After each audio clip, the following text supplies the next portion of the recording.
Possible corruption in Maine government. How come only the Maine Wire is covering it? The New England take. Excited to be joined today by Steve Robinson. He is the editor-in-chief over at the Maine Wire. Nice little E at the end of there, be sure to include. Welcome to the show. Hey, thanks for having me. So you had a fantastic video that you published on X on the Maine Wire's channel. That's at the Maine Wire. Please definitely go give them a follow. Outlining this audit that was done by the Maine state government that, I mean, you hope it's, first of all, it was like, oh, cool, there's an audit that's going on. It's going to look to see what's happening with the various aspects of these state agencies. But if the results afterwards don't fix anything or just continues to unveil more and more bad things that are not getting resolved, there's obviously inherent issues. But to start off with, what is this audit it's a 2024 audit, so it's very recent data that would be utilized by it, and what were some of the big things that you found it uncovered? Yeah, so the state of Maine has 4 constitutional officers, and these are positions that are appointed by the legislature. So our Attorney General, our Secretary of State, and our State Treasurer are all constitutional officers. They're elected by just a unicameral legislature. So the House and the Senate come together and they approve whoever's going to be to fill those positions. They're not popularly elected like they are in some states, but the state auditor is also one of those positions. Now, during the LePage years, when Governor Paul LePage was in office, the state auditor took a little bit more robust view of their role and did lots of extra reports and examined various programs of government. So the state auditor's office actually has pretty wide latitude to examine government spending and how government programs are working. But the base minimum requirement is really just to do one single annual audit report, which is what the Democratic state auditor, Matt Dunlap, has now done since he was appointed to fill that office. So this report's something that comes out every year. What happens is the Department of Administrative and Financial Services publishes a report looking back at the previous fiscal year, and then the state auditor audits that report and then issues, it's usually a 400, 500, 600 page audit report. And usually the findings are fairly humdrum. The last audit report, I think they found some Department of Corrections employee was abusing a credit card and spending hundreds of thousands of dollars on themselves, and he ended up being an inmate at the prison that he used to manage, I believe. But in this year's report, there were 5 pages in there about the Government Procurement Office, which is managed by the Department of Administrative and Financial Services within the Bureau of General Services, and then the sub-agency of that is the Office of State Procurement Services. There were 5 pages in that I found to be glaring, and they showed what the auditor described as significant deficiencies and material weaknesses in how the government conducts procurement, which is kind of auditor and state government speak for spending. When you hear procurement, you think spending. The government, the legislature passes a bill that says we want to buy, rainbow flags for every classroom in the state. Well, that makes its way to the Office of State Procurement, and they go out and they find a way to purchase those rainbow flags. So what the report found was that there's basically no oversight happening of how the government procures services or goods. And there's lots of no-bid contracts, which are not competitive, lack transparency, and there's even problems within how the no-bid process is being managed. So there were, maybe 5 or 6 different problems that the state auditor flagged, and as a result of these, the state is now open to litigation, not only from private sector businesses who might have missed out on an opportunity to bid on a contract that was illegally circumvented pushed into the no bid process rather than the standard competitive bid process. But we're also open to federal investigations because the federal government supplied the money for a number of these awards where the rules for procurement were violated. And now the federal government can come in and start investigating to determine why the rules were broken. Was it nepotism, cronyism, incompetence? they can start flipping over rocks to see what they find. And I don't know if you've noticed over there in New Hampshire lately, but the state of Maine's got a little bit of a target on its back because Yeah, this is like the Governor Janet worst Mills ran possible. her mouth. It's the worst possible time for Governor Mills to be already having more red flags going on with what's going on with what happened at the recent dinner around the transgender sports and things of that nature. The target's already on Maine's back right now, and then to also have these issues where a budget of more than $2 billion not actually making sure it's being spent effectively, making sure it's not going in the pockets of a friend of a friend or something of that nature, where who knows where the money goes after that. I mean, ultimately, it could just be total incompetence and just like too laziness, not willing to actually do the process to make sure the money's being spent effectively. But it could very well lead to some eyes being opened to deeper corruption issues. Yeah, and to be clear, the state of Maine budget in recent years, we do 2-year budgets. In recent years, it's been somewhere between 11 and $12 billion. They're getting ready to pass a $12 billion biennial spending bill. The universe of spending we're talking about here that the state auditor looked at was 2.1 billion. So the state has a big Medicaid program. We call it Maine Care here. That's the biggest spending program we have. There are some vendors within that, but I don't think it was included within this audit. I think that the Department of Health and Human Services does their own audits of Maine Care. So the 2.1 billion isn't the total budget for the state in a given year. The budget's much bigger than that. But the total, I guess, universe of spending on contracts for goods and services that were considered within this audit is $2.1 billion for the fiscal year 2024. And so what the auditor does is obviously doesn't examine every single transaction, every single contract. He picks randomly 250, or just to give a random number. He picks a bunch of contracts and then he goes and says, did these follow the rules? And then he finds what percentage of those contracts didn't follow the rules, what kind of errors did he find, and then extrapolates from that, what the total possible risk could be. And importantly, the questions you were asking about, why did this happen? How did this happen? Cronyism, fraud, or incompetence. Those aren't questions that the state auditor looks at. So the auditor's job is not to act as a criminal investigator or to identify, wrongdoing. All they do is look at risk. Where are there openings for potential fraud? Where are there openings for potential corruption? Where are there processes in place that could be abused or could lead to just wasteful government? So within the audit report itself, there's no vendors named. There's not even any government agencies named. So we don't know which specific agencies had these patterns of poorly managed no-bid contracts. We don't know which vendors benefited from them. It's something we're trying to find out by submitting public records requests and continuing this investigation.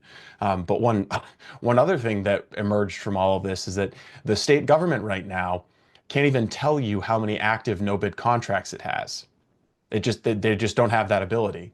I actually asked last year under our public records law for all of the project justification forms that the state agencies fill out when they're saying we want to do a no bid contract, because there are a handful of reasons why you would do a sole source contract. Like say you've got a diesel, the Marine Resources has a diesel boat that they need to fix and it's up in Castine and there's like one diesel mechanic who's familiar with the boat.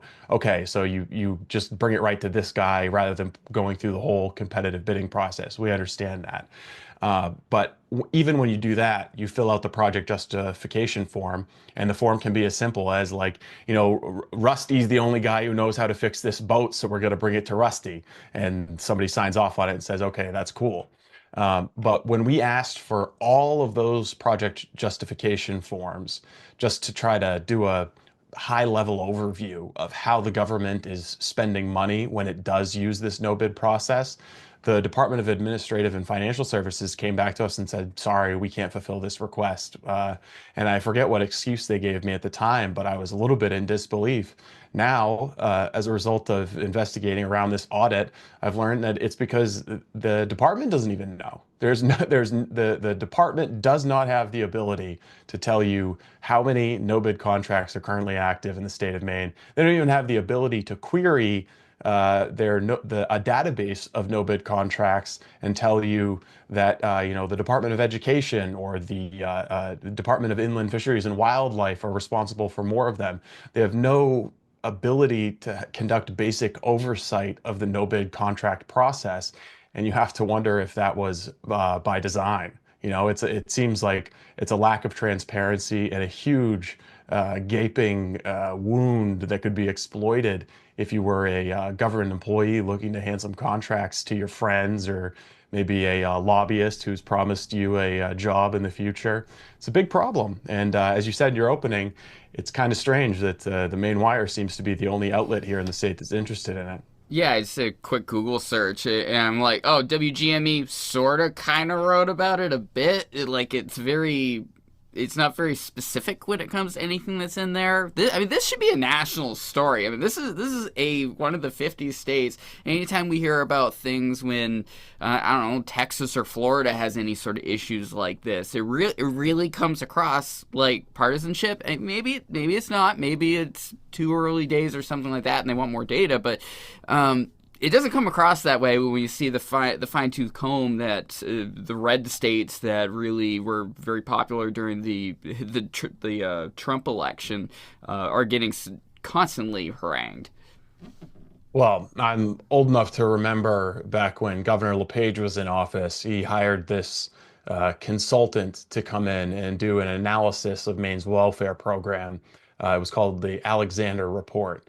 And a progressive activist discovered that there was some serious plagiarism problems within the report, which was a huge problem, very embarrassing. That's a scandal. You pay a government contractor $100,000 to do this consulting analysis or whatever the amount of money was, and then he plagiarizes parts of the report. Like, that's a big problem. It was embarrassing. It was a scandal.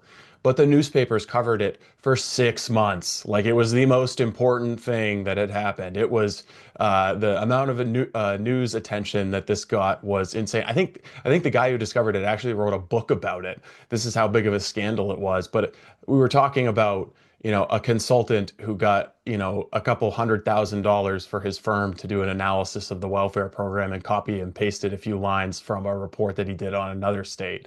So the allocation of the journalists' attention here in the state of Maine certainly shows a little bit of a bias, depending on who the governor is. Problems in the executive branch are a really big deal if it's a Republican in the Blaine House, but when it's a Democrat, it seems like they're less of a problem. The big news stories, if you ask the newspapers or the TV stations around here, are climate change or the local blueberry pie festival or something.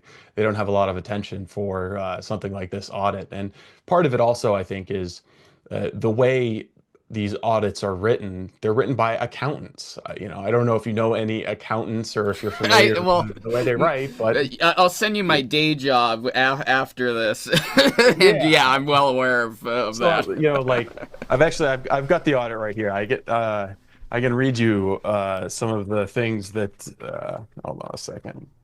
The way that they're written, it's not the sexiest. You need to be able to translate the audit a little bit. Oh, maybe I lost the findings, but I had it here for 2 seconds ago. But the way it's written is like material weakness. Okay. Significant deficiency. Okay. Well, what does that really mean? If you're just, fresh out of journalism school, you might not know, but those are two of the worst phrases you can possibly see if you're the person being audited. Those phrases mean that there are really, really big, significant problems that you need to change. You need to change a system in order to avoid a vulnerability that's costing taxpayers. And the cost to taxpayers here is potentially very large because the way competitive bidding works, it naturally drives down the cost of goods and services purchased by the government. Because if you put out this, the request for proposals to be the rainbow flag supplier for the public schools here, everybody's going to be submitting their bids for their opportunity to fulfill that contract, and the lowest price is probably going to win. And so the taxpayers end up paying the lowest price possible for all the rainbow flags. But if it's a non-competitive, sole source, no bid contract, then that means that the price gets to be set by what? By who? By the government? By the vendor? How are you determining the price of the goods and services if it's not through a competitive free market process? So that's a question that so far the government agencies haven't been able to answer.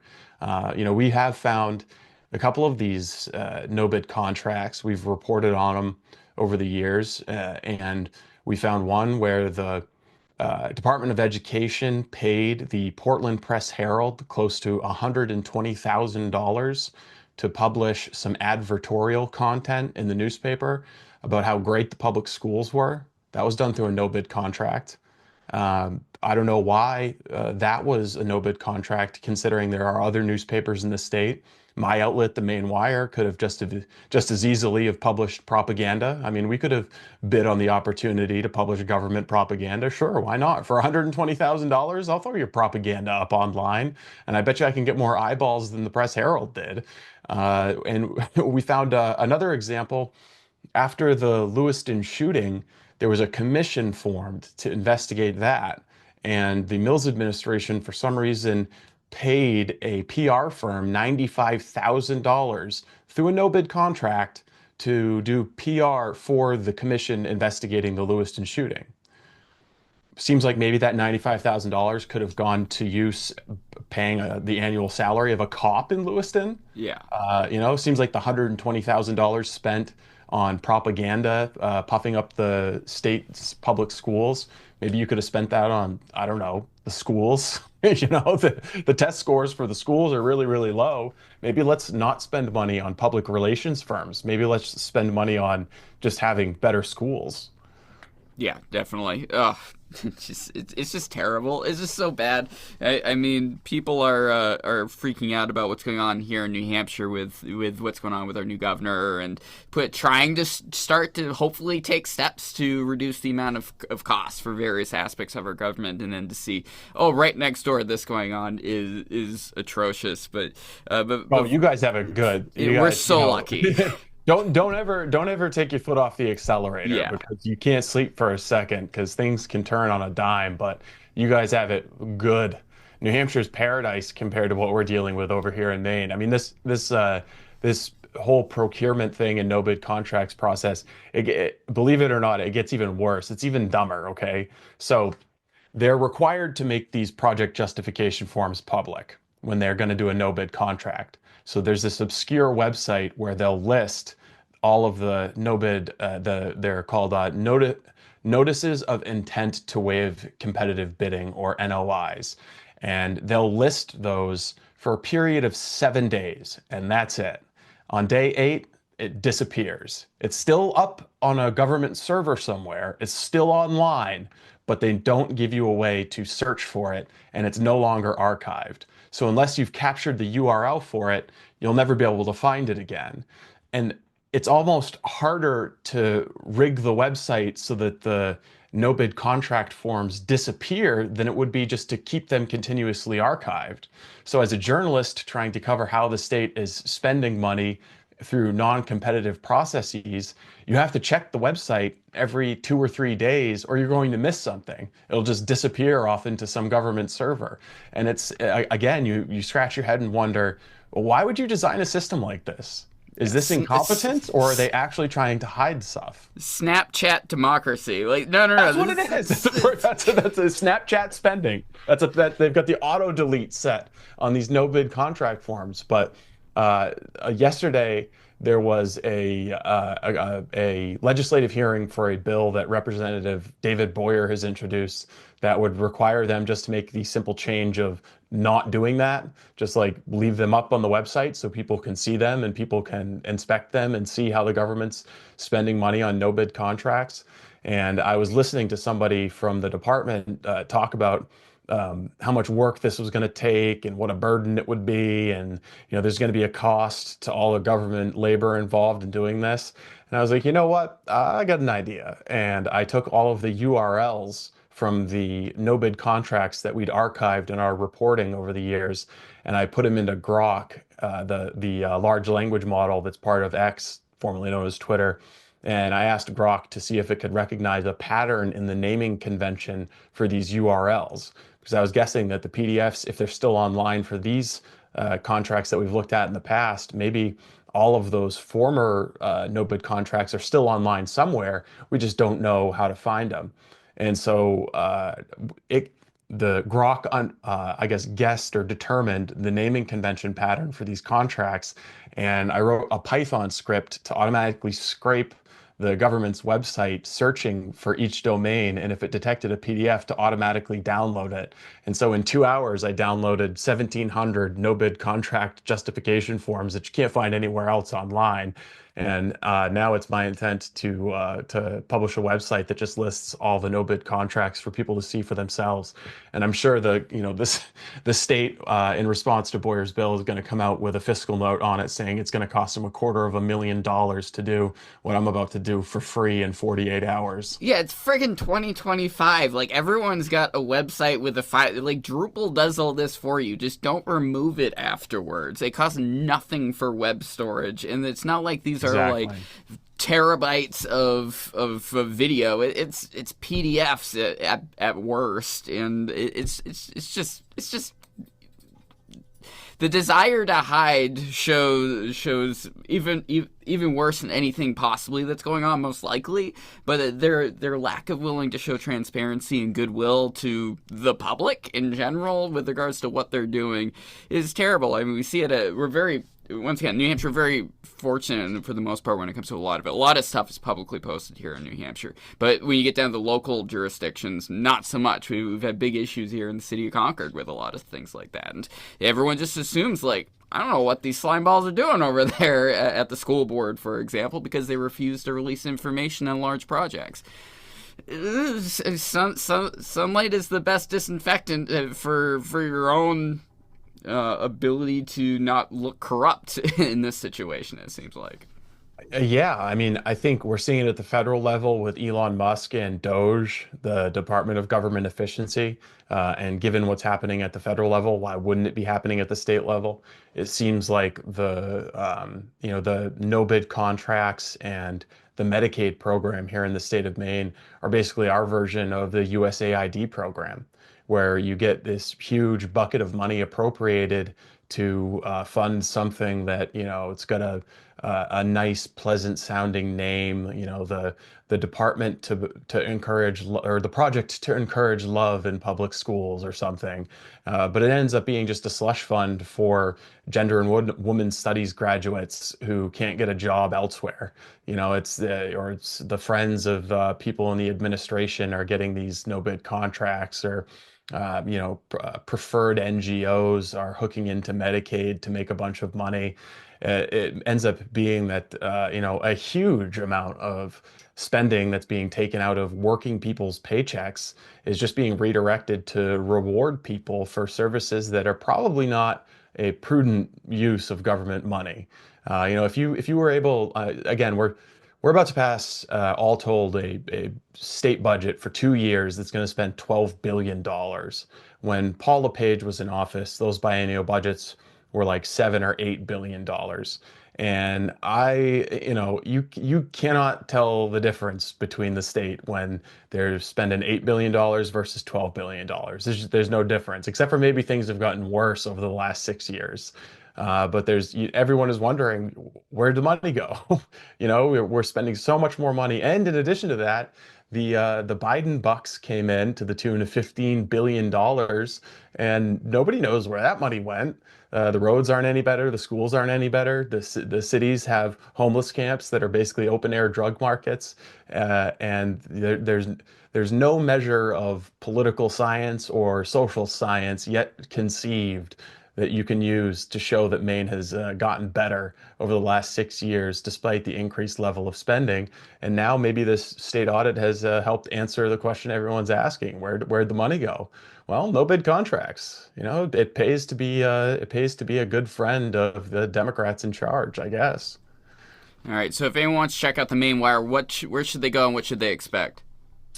You can go to themainwire.com and sign up for our email list. It's a blend of Maine news, New England news, some national stuff. You can follow us on social media, and you can expect, the kind of journalism that's not just refereeing a partisan fight between Republicans and Democrats, but is actually digging into the things that affect the quality of people's lives in the state of Maine. And I would encourage people too, if you're interested at all in the investigative stuff, you can click the investigations tab on our website, because for the last 2 years we've been investigating Chinese organized crime in the state of Maine. Including some 300 black market marijuana trafficking sites.